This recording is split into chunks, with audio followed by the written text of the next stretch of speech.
Hello, this is a video message from Robert Marinelli in Palo Alto, California, and I would like to thank the designers of Programma 101 from the bottom of my heart for making the most wonderful personal computer.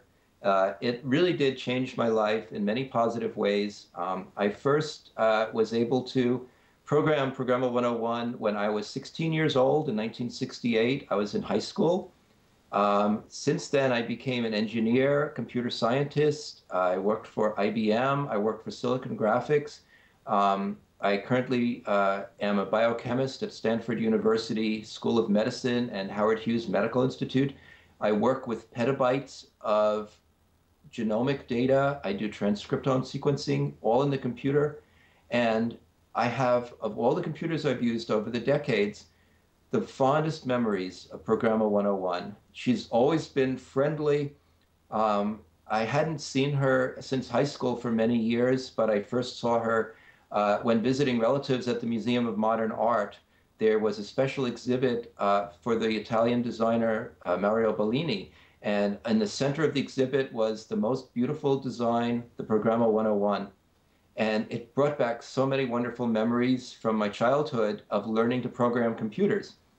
And so some years later, I was very fortunate, and with a lot of work, I was able to find first one machine in Los Angeles that was crated up and sent to me, and I was so happy when it arrived at the house. But it was in terrible, terrible shape. It was missing many parts. It didn't work at all. All of the rubber, of course, was deteriorated into tar by the action of ozone over 4 decades. And over the next few years, I was able to get more machines, all of which were broken.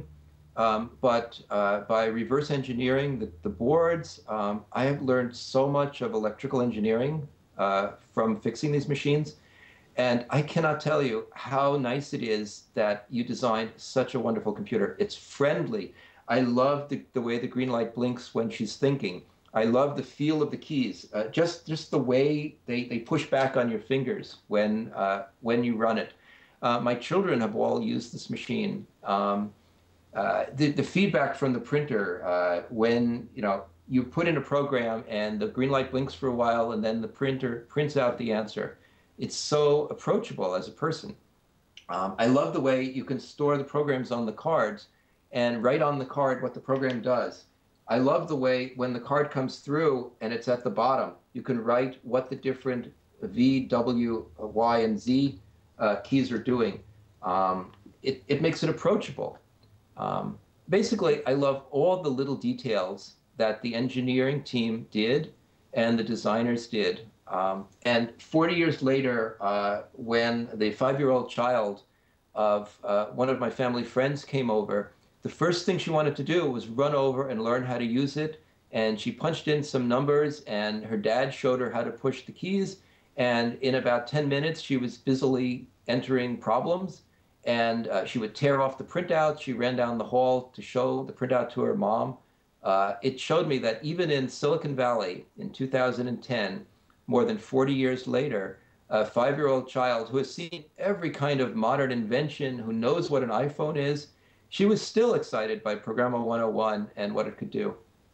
So designers of Programma 101, I would be very happy to come to Italy and meet you in person and learn so much more about this wonderful machine. And up until today, when I spoke with the film documentary crew, I was not aware that there were any other machines that were alive. The Museum of Modern Art machine doesn't work. The museum, a computer history museum in Mountain View, has one. It has no chance of working. The insides are just melted rubber.